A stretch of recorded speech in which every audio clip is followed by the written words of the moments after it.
Okay. Live. Live. On the air. My name is Natalie, and I am behind the camera here in Evergreen, Colorado. I am the operations director for the Triple Bypass, and I'm sitting here with Matt Howard, who is visiting from Alexandria, Virginia, and he's been here in Colorado for the past 4 days. It is June 10th, and he came in for a mini training camp. So Matt, you just spent the last 4 days here in Colorado, based out of Evergreen. Tell us how it went and what you got out of the past 4 days. Well, in a word, it's been phenomenal.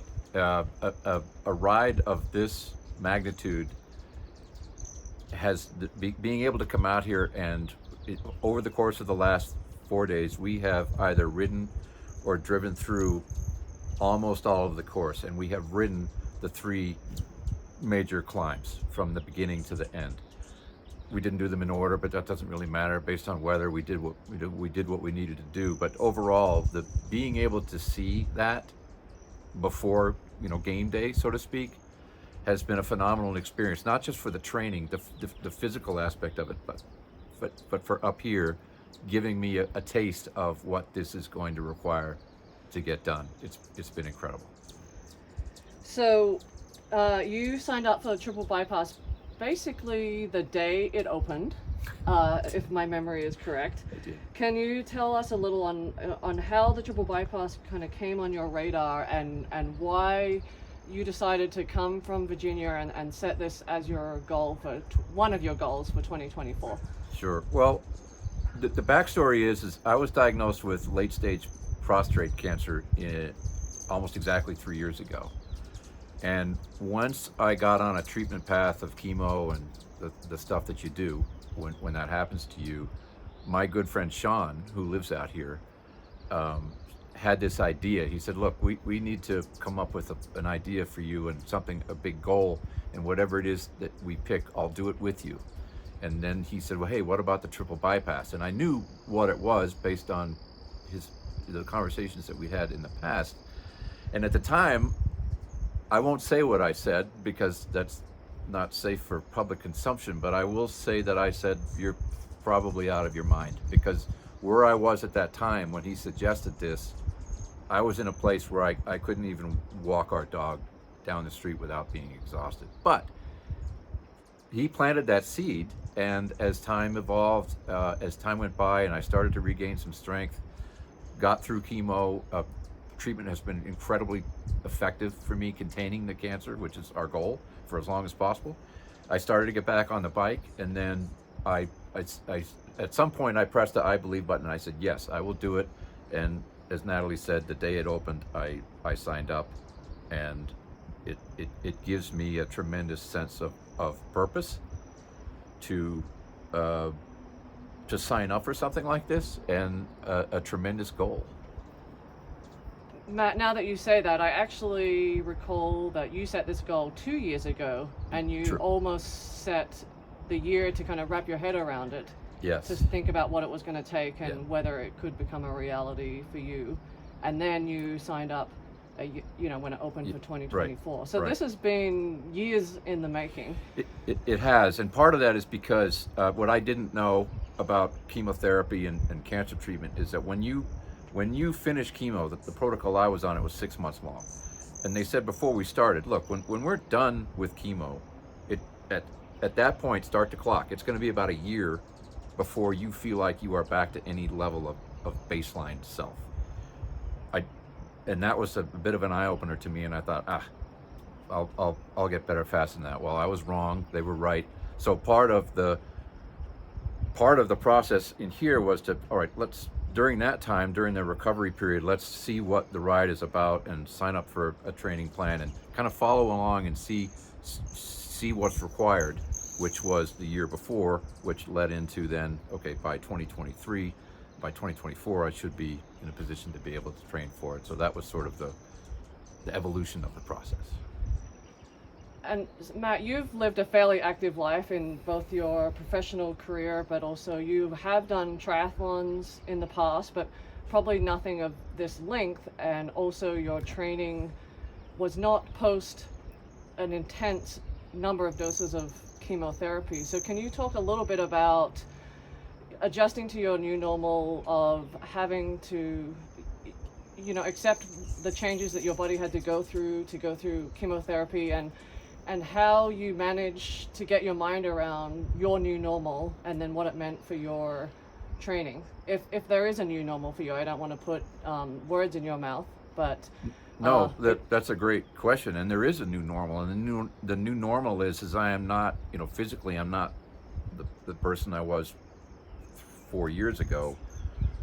I mean, the chemo has done its job, but I'm also on a continuing treatment that will go on for life, that has side effects, and one of those is fatigue. It's just a part of, you want to live longer, okay, live longer, but this is going to be part of what you live with as you continue. So managing expectations has been a large part of it, but also not allowing myself in this new normal, not allowing myself to be limited or defined by cancer. Cancer is something I have, it's not who I am, and part of this is to show myself and anybody who may happen to hear the story that you have providence in the story, no matter what is going on. And in my case, you know, it's not a happy outlook, but regardless of that, there's today, and make today matter, make tomorrow matter, make as long as you can matter, and signing up for something like this is a vehicle to help make that happen. So that's sort of the new normal for me. But what I have now, which I didn't have before, of course, is a bit of a sense of urgency, let's be honest about that, to do this, but also a tremendous focus in that newfound revelation that for all of us, no matter what is going on in our lives, every day matters. So what are you going to do with it? And this is just an unbelievable vehicle to put my money where my mouth is and try to make that happen. So you will be here in 5 weeks. So this is, you know, been a kind of a long lead up to the event day on July 13th, and we have a plane going overhead. So okay. Hopefully that won't impact too much. But can you share a little bit about what has been perhaps unexpected joys or benefits you've got out of this training for this event? Because for a lot of people, it's about the whole journey. It's not just the event day. It's about leading up to it and working through and getting ready. And along those same lines, did you have any major roadblocks, either mentally or physically, that, I mean, to be honest, did you ever think, I'm not going to do this, I'm done? Or any dark places in between now and here as you try to get ready for this monstrous task ahead of you? So mentally, there has not been any real roadblocks. I mean, once I signed up, and you know, you pays your money and you takes your chances. Once I signed up, it's okay, this is it. I am going to do this. So my mental headspace has actually been pretty good, thanks to the support of an amazing wife, amazing friends, amazing medical care team, and on and on and on. Stuff that I'm so grateful for that I could never begin to mention in this video, no matter how long it is. But training has gone pretty well. There was a hiccup 10 and a half weeks ago. I came off the bike in a extraordinary moment of stupidity. I simply was putting a bottle back in a cage, and in a moment of, I'm not going to use the word, I flicked the handlebar and down I went. I came off the bike, but fortunately I went down a grassy embankment and I impacted a grass semi-muddy ditch. Unfortunately, that I cracked my L2 and my L3. So we got to the ER, and that, I will say, that was a pretty dark place, because you think, well, you know, just do it next year. You know, I might not have that outlet. It needs to be this year. So when the news came back, okay, your fractures are stable. You are extraordinarily lucky. There's no intervention required, no surgery. Because I'm thinking I'm waiting for the scans to come back, and I could be, I could have screws in my spine, and this is over for this year. And he came back, and the long story short is you have fractures. They are stable on the anterior column. There's nothing for us to do medically. Don't fall off your bike again. Manage the pain and continue on with your life. So that kept me off the bike for 8 days, and I got back on the trainer on day 9 and was tremendously relieved to find that actually sitting on the bike was more comfortable than sitting in any other chair. So that's a blessing. I was able to, it happened to be during a recovery week in the training plan, so I didn't miss I didn't miss a key block of training, and I was able to basically pick up after that. Fortunately, as that recedes in the rearview mirror, it's now 10 weeks ago, the pain is pretty much all gone, and it's just a little stiffness. It's just a constant reminder not to do dumb things and to pay attention when you're on the bike. But that was a hiccup, but that is past, and we have moved on. And we're glad of that, Matt. I think too many of us in society have to deal with cancer, whether it's with personally or with a close loved one or connection. Generally, pretty much everyone at this point probably has some degree of separation with someone who has cancer, but it still probably doesn't hit home, and there's a lack of knowledge out there until it really is close to home. And so I'm asking this as a personal question, and I think others might wonder it too. When you are in remission, as you are you still, do you still have cancer but you're in remission, or what does it look like for you to keep? What do you have to go? What does your next year look like? Keeping this cancer in remission for the rest of your life, or after a certain time, are you cancer free and it's behind you forever? Great question. The short answer is no. I at least today, in today's medical world, I will never be cancer free. My cancer went to stage 4, meaning there's a lot of ways it gets to stage 4, but in my case it metastasized. It went from the prostate into the bladder. It's in my hips. It's in various lymph nodes. So once that cat is out of the bag, there really is no path to cancer free in today's medical world. Next week, 3 months from now, a year from now, who knows? But today's reality is the name of the game is containment, and that's what we're doing. And that's what this protocol that we're on now is. I go back to oncology every 3 months and I get an injection of this stuff, and we do a complete panel of blood work to see where we are. So we are basically in a surveillance mode, which is not just kind of wait and see. We're taking an active role. We are being proactive in this treatment that I'm getting every 3 months, this injection. That's the path, and the future is we are going to ride this for as long as possible. So my key numbers, including PSA, if you're a male and you're watching this, you better know what that number is.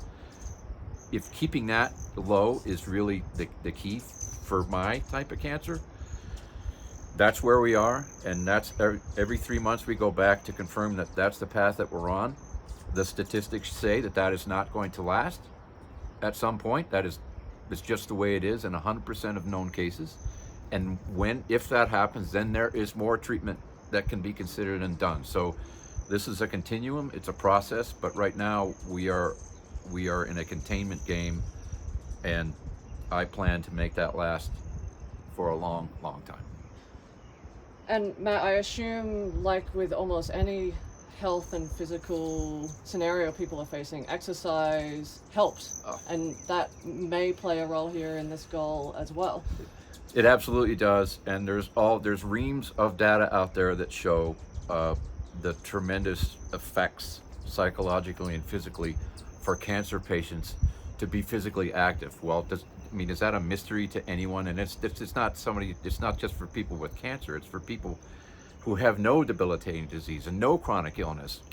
Exercise is the gold watch for every human being that's perambulating around the planet. And at any level that you can do, any exercise that you can do is key. And when you get the news like I got 3 years ago, it hits, and then this is something I can do to help me live longer. That's fact. So, why not? Why did I sign up for this? Why didn't I sign up for something a little smaller? Well, it's because it's my friend Sean's fault. But this is a big, hairy, audacious goal. But physical activity, of course, I mean, that's the core of this thing, but it's the vehicle by which I am driven to be that physically active. And it's not just, because I have cancer, it's because it's the right thing to do. Yeah, and that closes the loop of this is the journey. Yeah. And the cherry on top is going to be seeing you at the finish line in Avon, but that is just literally the cherry on top. If you're only doing it for that glory, then I don't think anyone who's only doing it simply to get to the finish line probably won't have the best experience. Just because it's more than just, there's a lot of work that goes into it, so you need to enjoy it going into it. For sure, there is a lot of work that needs to go into it, and people need to understand this is not, I'm just a guy. Go to the website and look at this course and you think there is no way. Well, there's going to be 4,500 people there on July 13th. People like me, people older than me, people younger than me. This is not something that only pro athletes can do. This is something that everyday people with the commitment and with the right training and with the mindset can do. Is it hard? Yeah, it's going to be really hard, but this is something that everyday people, given the right mindset and opportunity, can do. It's achievable. It certainly is, Matt, and we're glad that you're here. Another couple of things I wanted to touch on. You have turned this opportunity into an opportunity for another group, a foundation, and so you're also fundraising for that. And so if you could share a little bit about that. And I've also got to know Matt here pretty well, and I know that he won't share this unless directly asked, but he also has given his life to our country, and I think it would be interesting to people watching this to learn a little bit about what he has done for the United States as well. That was a pretty lofty question, so take it where you want. No, sure. Yeah. I served in the Marine Corps for 20 years, 1987, seems like 1,000 years ago. 1987 to 2007, I was a helicopter pilot, deployed a lot, peacetime combat, the usual stuff that helicopter pilots in the Marine Corps do. But when I left the service, and I don't think it really matters how long you serve, even if you're not in uniform, first responders, anybody that's in service of others, when you leave that role, it doesn't leave you. You still feel like you have this itch to serve. So I have taken that, and I appreciate you mentioning it, Ashley. The Travis Manion Foundation is a foundation that I am very actively involved in, and basically, in a nutshell, the mission of the foundation is to enhance the character of our future generations. Seems like a very simple statement. There's a lot that's wrapped up in that, and Travis Manion Foundation does this through a variety of programs. The foundation is named after a Marine, Travis Manion, who was killed in Iraq in 2007, and his family, his personal motto was, when he got told before his return to Iraq after some time home, he said, well, his buddies didn't want him to go back, and he said, well, I'm ready to go. And he said, if not me, then who? That mantra has become the core of what the Travis Manion Foundation is about. I believe to the depth of my soul in the importance of the mission. That's why I'm involved, and that's why I'm taking this opportunity to help raise funds for that foundation to do those things. But I also, the fundraiser is being split 50-50 between the Travis Manion Foundation, and because of cancer and because of the importance I attach to that, there is a foundation called the Hunter 7 Foundation, which is a very small, incredibly hardworking group that has seen there is a truly alarming trend in occurrences of cancer in former and current active duty military folks. We all know about Agent Orange in Vietnam, the burn pits in Iraq and Afghanistan, and the toxic exposures associated with it, but it goes much, much deeper than that. The rates of cancer and other chronic diseases in otherwise healthy 35-year-old guys and gals is a crisis. And Hunter 7 has seen this and is trying to do the research to connect the dots on those toxic exposure. And they're trying to, one, educate, understand if you served and you have been exposed to this stuff, you need to know that and research what you were exposed to. And then try to help advocate for earlier screening, earlier processes that help capture this before you get to somebody like me at stage 4. You want to capture this early, and that's what they do. So that to me was a perfect mix. Travis Manion Foundation for their mission, Hunter 7 Foundation for their mission. My goal is to raise $50,000. We're at 30K and slowly climbing, and we've got a month left to do that. So that's a big piece of the overall effort. Yeah. And I, behind the camera here, I also want to add, Matt made it seem like he was just a regular helicopter pilot, and it seems like everyone has a very important role in the military from my perspective. But Matt also flew Marine One, so pretty much the top of the top when it comes to helicopter pilots. So you don't need to comment on that, Matt, but I want it on the record. Okay, so you're about to get on a plane to go back to Virginia, and we're about 5 weeks out. Actually, I think a few days less than 5 weeks. That's correct. Coming up this Saturday will be a month out. That's right. So how are you feeling getting on this plane, and the next time you'll be back will be go time? Yeah, it's the time out here has been incredibly valuable, as again, not just for the physical training, but for the headspace and understanding what it's going to take. I have more work to do before I can complete this. I know that based on the last 4 days, and I feel tremendously blessed that I have a little over 4 weeks left to continue to pile on the training in accordance with the plan, to make sure that I am in a place that I can physically and mentally accomplish this thing. But the time that I've spent out here has given me, I had a lot of focus before, but my God, now it's like a laser beam. And with just over 4 weeks to go, I know what work I have to do. I have lots to process based on, I went to some dark places on some of these rides. It's going to happen. And the response to that is going to be key, and I'm going to take those lessons and try to distill them down into something actionable so that I can finish the training, not only the physical training, but to be in a place that makes July 13th a successful venture. Well, Matt, we can't wait to have you back, and we'll see you out on the course and at the finish line in Avon. I'm looking forward to it. Thank you. Well done. Is that what you needed? Yeah. Was it